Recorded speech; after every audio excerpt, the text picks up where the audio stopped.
you allow me just to give me a story, give you a story of how the Tharaka Nithi looks like in terms of optics in development that are normally geared, or rather they are pushed from the national government. Not to mention also the funds we get from the county government come from you. And by the way, Your Excellency, allow me to thank you. It's important for me to let these people know that despite coming into the office under very difficult circumstances in terms of the economy, you progressively and without fail enabled the counties to operate. We started with 3 months arrears of disbursement of funds. By the end of the financial years, we narrowed down to 2 to 1.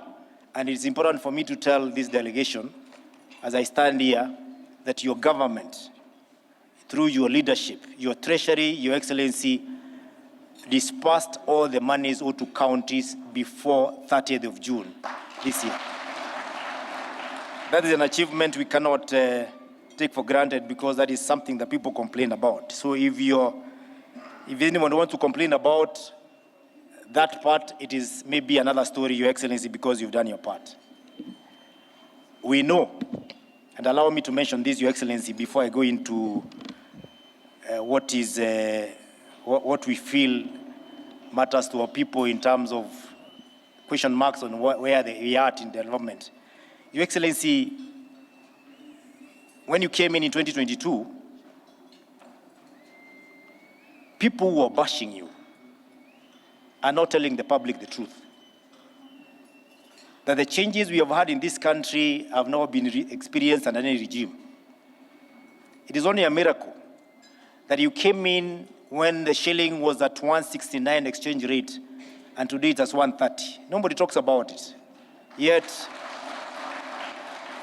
we know Kenya, 70% of what we use here is imported, and therefore shilling is very important in ensuring that we get fair prices of goods if the shilling is doing well.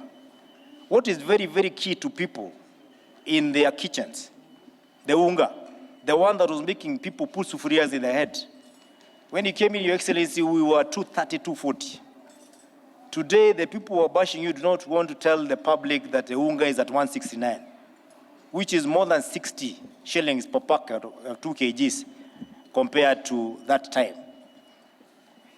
When you came in, Your Excellency, we had NHIF, which was taking care of only 7,000 people, which is, in essence, was taking care of maybe only 1/3, not 1/3, but maybe around 10 to 15% of the public in terms of insurance for their medical cover. Today, SHA started with a bit of noise. People are talking and making noise everywhere. You put on your TV every time it was about SHA. In fact, the people who don't speak English were wondering whether there's a new animal in Kenya called SHA. They were making noise when it was not working. When it started working, Your Excellency, because we are now at 25 million Kenyans who are covered by SHA, the critics, instead of talking about it, they have kept quiet. They were making noise when it was not working. When it works, instead of making noise or celebrating now that it's working, they kept quiet. And that is very common, Your Excellency. People get satisfied, sometimes forget where they have come from. We want to thank you for that. The list, because of sake of time, I just wanted our people to know, those who don't know, is endless. The fertilizers is very close to these people. So 3,500, now it's 2,500. We have very many delegates here who are doing coffee. Coffee was going at 65 shillings per kg. Your Excellency, right now in Tharaka Nithi, 1 kg of coffee, when we sell it, we get between 115 to 165, thereabout, with good factories. No one is talking about that. The price of tea also, those people who do tea, I can see very many of them here, including the Reverend the Bishop who has just prayed. We have a margin of about 10 shillings up from the original price we have. Why is all this happening? Because we have good policies that are for supporting our people. But even our banks, Your Excellency, now, before, we used to go to banks and we were chased away. The interest rate was up there. and government was borrowing from the public, for the banks, and therefore competing with our people.